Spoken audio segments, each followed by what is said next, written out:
Thank you so much for tuning in to another episode of my show, William Wallace for America. As you know, I've kicked off my interviews for the Louisiana Legislative Session. And as I always repeat very, very often, watch what they're all doing in all the states, because what they're doing in another state means it's coming to you or it's already happened to you. And sometimes a fight in another state helps you solve problems in your own state. And with me is someone who's extremely passionate about freedom and liberty, not just in Louisiana, but all of America. So you are definitely going to keep your eyes on Louisiana State Representative Danny McCormick on what he is working on. Representative McCormick, thank you so much for joining me today. I appreciate you. Thank you. Glad to be with you, William. Well, I usually ask people where their districts are. I know you're up in that upper part of Louisiana, where I say Baton Rouge, where Louisiana meets Arkansas and Texas. You're in that little Bossier City corner. I don't want to bore people with that kind of stuff. I want to get people excited on the things that you are working on when it comes to freedom and liberty. But before we get there, where do you think that Louisiana is most under attack? What's happening? What's the most important thing that you think that we need to talk about for this session? Private property rights are something I'm passionate about, William, and that's, personal freedom, liberty, and private property rights. That's what separates us from communist countries. And our private property rights are under attack in Louisiana. And, we've actually, our Second Amendment rights, last couple of years have expanded. We got constitutional carry passed after me carrying that bill for 5 years. It took a lot of effort and energy to keep bringing it back to the table. We got constitutional carry, and that kind of brings me into some of my legislation I'm bringing this year. I've got a bill, HB 94, which is basically a bill that bans red flag laws in Louisiana. And basically all that does is says you can't take somebody's constitutional rights away without due process of law. You can't, just take them away for no reason. So we actually, to my knowledge, don't have any red flag laws in Louisiana. There's some that have been tried to be passed, but we were able to knock them back. So I think this may be a bill that we can get across the finish line. I'm hoping so. I love it. You never know. Well, what's very important, I think, is when it comes to red flag laws, those red flag laws always seem to be good intention sounding bills. But the problem is, as we've seen them put in place in other states, is they're always abused by the anti-gun people, and they always find a way to work around the rule and get people on the list that shouldn't be on the list, or find ways to expand the gun grabbers' rights in those bills. So I'm glad you're bringing that forth. But when it comes to property rights, I want to get back on that for a second, because I know that you're doing a lot on eminent domain, carbon capture, and things related to data centers, and we'll go into that here in a minute. But one thing I like to talk about is it's become common practice that eminent domain is okay in our country. And I've been doing research, and they always say that eminent domain is in the takings clause in the Fifth Amendment. But the takings clause comes after it talks about you not self-incriminating yourself at the penalty of government being able to take your property. But I don't understand how that means that government has the right to come in and take your property just because they pay you for it or force you to pay you for it. Have you gone down that rabbit hole yet? I have, and for centuries or for a long period of time that, public taking for something like a road or an electrical line or something, that's been in place for a while. But in recent history, have we started taking private property and giving it to private companies?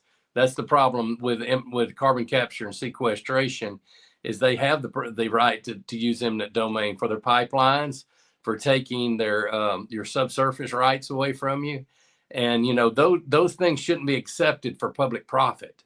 For private profit. And then that's where the biggest fight is with carbon capture and sequestration, is really, if you boil it down, it's only on one thing, and that's private property rights. And you have some legislation on that this session, don't you? Yes, and all of mine is subsurface. There's other people bringing things on surface, eminent domain, but eminent domain that it basically says if you can't strand my minerals underneath a CO2 plume, The plume is what they're going to call the area where the CO2 is at. It can be highly corrosive. When you mix water and CO2, it turns into carbonic acid. So Right. my concern is eventually the minerals underneath of those CO2 plumes may become stranded.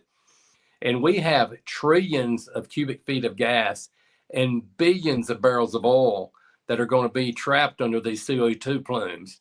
Now, truthfully, most of these resources right now are either at a great depth or the technology is not completely finished to be able to retrieve those reserves. But we're talking about the gas and the oil that's going to fuel our grandchildren and our great grandchildren's future that would be covered up by these CO2 plumes. And basically, I have legislation to try to keep that from happening. What does your legislation say or do to be able to protect people's property rights? And I know you have a couple of them, but maybe you can kind of give us a summary of them. Okay, well, the number one, if you're forced into a unit without your consent, have a bill that actually compensates you for your pore space at whatever the going rate, the average rate in the unit is. So that helps. That keeps people the ability to hold out and still get compensated if they're forced in at the end of the day against their will. Another one is if you own minerals underneath the plume and they put a plume over it and devalues your minerals, you have to be compensated for those minerals that are devalued. And the third is if you're trying to drill those minerals, and then there's an added cost to drilling through that carbonic acid plume, the CO2 plume, that you will be reimbursed for any extra cost. So I'm trying to put more liability on the people that are doing the CO2 injections to make sure we preserve those oil and gas rights below the CO2 plume. What I like about this legislation is not only is it creative, and it kind of goes after some other angles to protect people's property rights, but at the same time, it also puts the responsibility on these carbon capture people that if they do succeed in getting to be able to put this carbon, sequestration under people's properties using eminent domain, there's an avenue where the people can be made whole again. So I think what it does is it's actually going to pause some of the sequestration, but it's also going to cause the people who are doing it to maybe be a little bit more careful about it, which is a better result than having zero restrictions at all. Is that kind of your intention? That's exactly what my intention is, William. And my legislation leaves it open for somebody. Like, for instance, carbon capture and sequestration has no role as a viable operation if you do away with the 45Q tax credits, which basically, for your listeners, means it's at federal level. They're taking your tax money and giving billions and billions of dollars to companies to do this. But still, being a private property rights person, if they can go into an area and lease all the land, all the landowners want to comply and go into this unit, they can still do it. My legislation respects those private property rights to strand their minerals if they want to. I mean, it's their minerals. They can strand them if they want to, but it protects the person that does not want to play the game. I've always said carbon capture and sequestration was dreamed up by the same people that think men can have babies. I mean, it's ridiculous to think this is really solving any problem.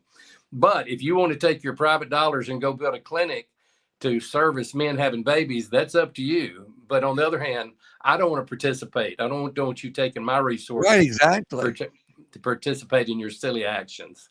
Our tax are being stolen from us through all these ideological stuff just to make one group happy, and then, like you said, to circulate dollars through the corrupt system that we call bureaucracy. All in the name of keeping government afloat to serve, people in office. But as we talked earlier, Louisiana has become so addicted to federal money, like they'll kill a good industry just to like the oil and gas industry, the traditional oil and gas industry, to do something stupid like CCS, because there's going to be a short windfall of money coming from this federal money. What happens when the government goes broke? I don't know. They don't seem to think that far down the road. They're actually already broke now. So, one Right. day, printing money and sending it to us is not going to be a good business plan to be in. We may actually have to be in a viable business that people actually need. Exactly. I love that. So now I've heard you talking about data centers also. What's going on what's on your radar on the data centers that you might want to put on the radar of other people? You bet. In my area, we have data centers coming to the area. There again, same thing, private property rights. If you want to put a data center on your property, if that's what you want to do, that I'm not going to argue with that with you. I can see it where it can be beneficial to people to sell their land for 10 times what it's worth to a data center. But the problem we have is we have local people that are connected to these economic development projects that are helping abate these data centers for hundreds of $1 million worth of property taxes. And they're not, and how are we going to fund our schools and our roads if these data centers don't pay their taxes? The Republican idea for taxes is supposed to be is you expand the base and you lower the rate. Well, what they're doing with these abatements, they're narrowing the basis because these data centers are paying little to no taxes, which in turn has to raise the rate so me and you and not everybody listening to be able to pay for the services they're not paying for. That's right. So, if Amazon coming in an area wants to be a good neighbor, he just needs to pay the same taxes that small business owners and the working class people pay, not a penny more, not a penny less. We have the other aspect, or what is it going to do to our electric bills? That's a big concern. The data center in my district are getting the water out of the lake in my district, which is Caddo Lake. We don't know if it's a very shallow lake. It's a large lake, but it's shallow. It's something very important to our area, and we want to make sure there's no environmental damages because they're going to be pulling water out. It looks like during the drought. During the rainy season we have plenty of water, but they're not going to need our water then. They're going to need it when we're in a drought. So we're concerned about this, and the people are being completely shut out of these talks. And when you talk to the lobbyists and the people on their side, they'll boast about how the people in these areas are making money off of all the industry we're bringing to there, and we're creating jobs. And we found that the only jobs we're really creating is in the building of it. But after the building of it, these data centers really aren't employing that many people. And then, like you said, when you talk about our water levels, rise and lower with the seasons. And but their needs for water are not going to rise up, are not going to lower with the seasons. They're going to stay constant. And then, of course, like you pointed out, the people are going to have to bring water in from Texas or other places. But if they're fighting for water rights, and then we've got carbon capture sequestering, or they're sequestering carbon underneath our property, keep us from getting to our own water rights. What gives? Yeah, I agree. Who's thinking this out? It's all of illusion. And basically what we got going in our area, we have a few locals that have learned how to completely, utterly enrich themselves. And that's what's happening. And they always say, if we don't give them these tax abatements, they won't come. That's actually a lie. They're coming here for our resources. And if they wouldn't come for our resources if we didn't have them. So, that's what reason they're coming.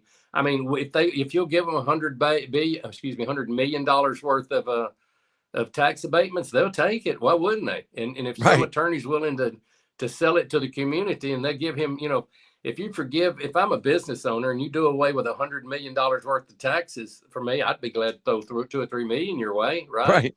Well, that's what's happening in our community. These salesmen are going out in the community and selling these projects as economic development. We don't know if the jobs are going to be Louisiana residents. We don't even know if the jobs are going to be people that live in the United States. A lot of these jobs are going to be remote jobs. We passed so much legislation that I say I didn't vote for it, but taxpayers will have to pay to train their employees. Taxpayers will pay up to 22% of the salaries of their employees. There was a bill passed last year with data centers, or the year before, with data centers don't pay any sales tax. Come on, guys. Why does it need to be here? The last school that was built in my parish, Caddo Parish, was built in 1989. We'll never have a new school at these rates. And so, how did this happen? Like, I mean, I know there's people involved, of course, up at the top, but I mean, is nobody really watching? Like, it's like you're the smartest man in the room right now. It seems like, but of course, the guys that are bringing the data centers in will all tell you, like, they'll do the salesman job on the public. Say, oh no, this is great for our state. It's the same as carbon capture. Some of these same people are out, going around the world saying, bring us your carbon, pump it under our ground. We have plenty of room, but why, in your opinion, are they not? Is nobody not being held accountable for this? But why are they not having the answer for this? Why are they doing this in general? What's your opinion on that? The biggest lie that's taken place that's causing this issue is people have started asking politicians, how are you going to create jobs? Politicians, they barely can take care of their own business at home. They can't create jobs. As government, we're supposed to create an environment, a friendly business environment where entrepreneurs risk their own money. So what we've created is a system that people are begging. We're desperate for jobs in Louisiana, and they'll stay. You don't want your kids to stay. We'll be against the data center. Well, everybody wants their kids to stay in Louisiana, right? I mean, they use emotion against them, but all the time they're loading the deck in their favor, and they're giving 25-year tax abatements to these data centers. They'll pay little to no taxes for 25 years. I'll be dead before the tax abatements run out. But the politicians have figured out how smart they are by giving the abatements. So it's the truth of the matter is we look to government for too many solutions, and thinking that government is good at creating jobs. They're horrible at it. I mean, they can do things like this, where they give all your money to some company and they pay no taxes and they move here. But if that one job costs $1 million, is that too much? Nobody's figuring out how much money it's costing us per job they're creating. What about $100,000? I mean, what is too much, to spend on creating one job in Louisiana? Well, and I always ask, I want politicians who are going to, deregulate, our citizenry. I want ones that are going to get rid of some of these laws. But most importantly, politicians should just learn to step back, let the free markets roll, let the free markets do the work, and allow the people to figure it out for themselves. We don't need government, but I think government has learned to team up with big industry to make things happen. And like I've always said, and I think I mentioned to you earlier, where we have with a bureaucratic system in our country, in our federal government, our state government, even our local governments, the bureaucratic system of government has become so big and so powerful that it's almost so corrupt that we can't destroy it without, crumbling society. I mean, if you get rid of bureaucracy now, we lose retirement pensions, we lose, roads, bridges. There's a lot of things that we lose. We lose the whole system.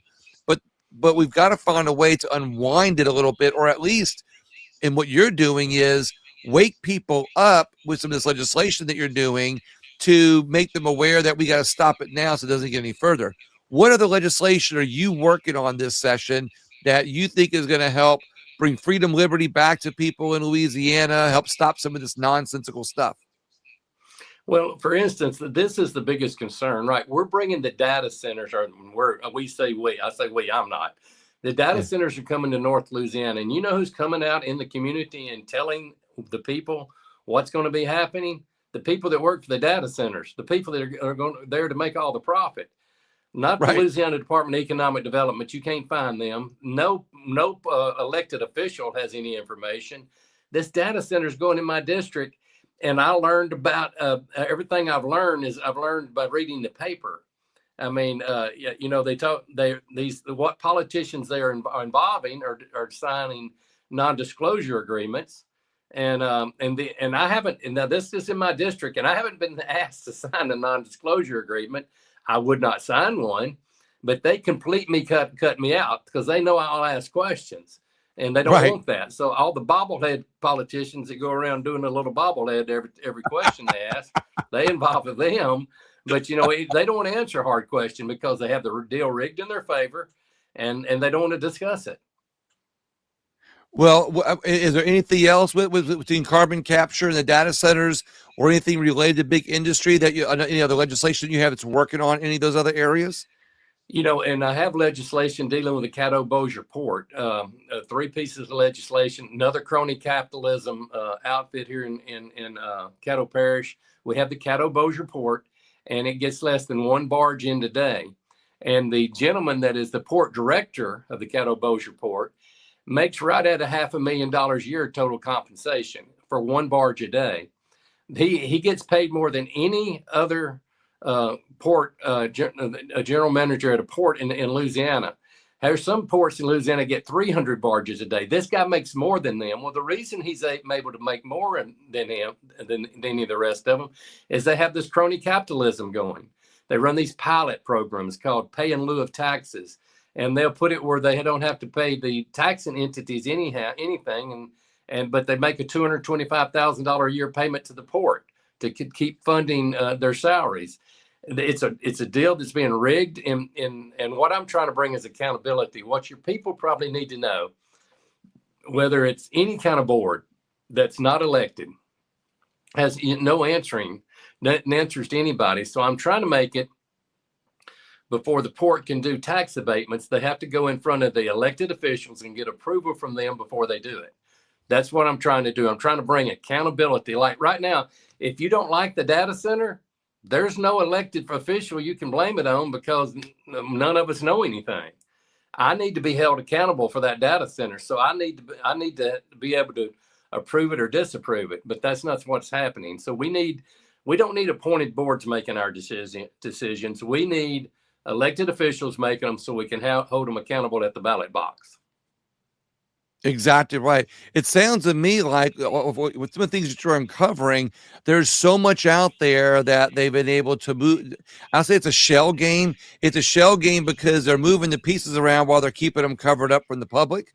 It's the obvious shell game, and nobody knows where the marble, really is at this point. But thanks to you and a lot of this legislation that you're doing, you're really trying to say, look, I might not be able to have time to expose it, but what I can at least do is protect the citizens of Louisiana and set up and do something that other people in America can see what I'm doing, in order to be able to not only expose it, but protect the American people from the corruption of it, if you will. And basically what I do is I stand with the people. We went to an event last night, and I'm there for the people. I mean, you know what I mean? These corporate welfare recipients. I mean, I'll tell you, the way I feel about a data center is the only thing I'm really concerned about is how they benefit the small business owners and working class people in the community. That's all I care about. Whether I'm not, Amazon founder, what's his name? Bezos. I don't know him. He's not. I'm not concerned about him. He's got billions of dollars. He can take care of himself. Right. But I am worried about how his data center is going to affect my community, and we don't have that in politics. They aren't concerned about how it affects their community. They're concerned about. Most elected officials are concerned about two things: getting reelected and campaign contributions. I'll wrap up on two last things. One, a point, and two, ask you a question. When you drive through rural Louisiana, you see these big, gigantic, like I'll just say warehouses, big concrete buildings, and they'll be vacant, and there'll be weeds growing all over them, and the property is just horrible, is in disrepair. And that was the industry 50 to 100 years ago, that after that industry came and left, the area, it just left a mess. Do you see the same through these data centers and carbon capture? They're going to make a bunch of money off of it right now, build all these structures, and then later down the road, when the new technology comes along, they're just going to leave their mess and leave their trash. Do you see that happening? Well, in the law, the reliability of the carbon capture and sequestration eventually is transferred to the people of Louisiana. Can you believe that? Eventually, that storage unit becomes a your liability after a certain amount of years. That's unbelievable that we would do that. Transfer that liability from these billion-dollar companies to the people of Louisiana. So why wouldn't it happen? You know what I'm saying? It's not going to be their liability. It's going to be ours. So they're going to build the building, and then after a number of years, we have to maintain it. Basically, yes, that's correct. Sounds like what's happening down in Jefferson Parish, where I live.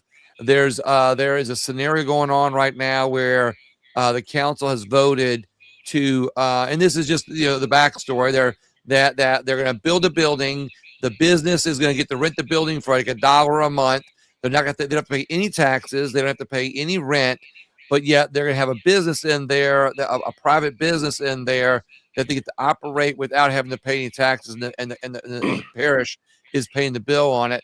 Now, there's other politicians who would tell you that there's another side to it, but we only know one side right now. But to wrap up our interview, Representative McCormick, what is there anything else that's happening in this session that you think people need to be involved in? Maybe things that people should get in there, rally around you, or anything else that you want people to know about? Just go to McCormick, the number 4 LA, sign up to get my weekly newsletters, and I'll keep you abreast of everything that's happening in Baton Rouge.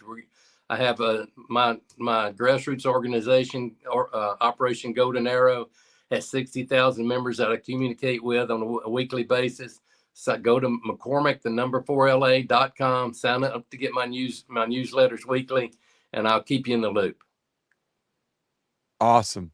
Well, Representative McCormick, hang on one second while I ask everybody to please not only share the video and share this interview, especially if you're interested in the data centers or the private property rights that are under attack right now through carbon capture. And please, as Representative McCormick said, go to his site, check out his site, and I will see you on the next interview, which is coming up here very soon. Thank you so much. Have a great day.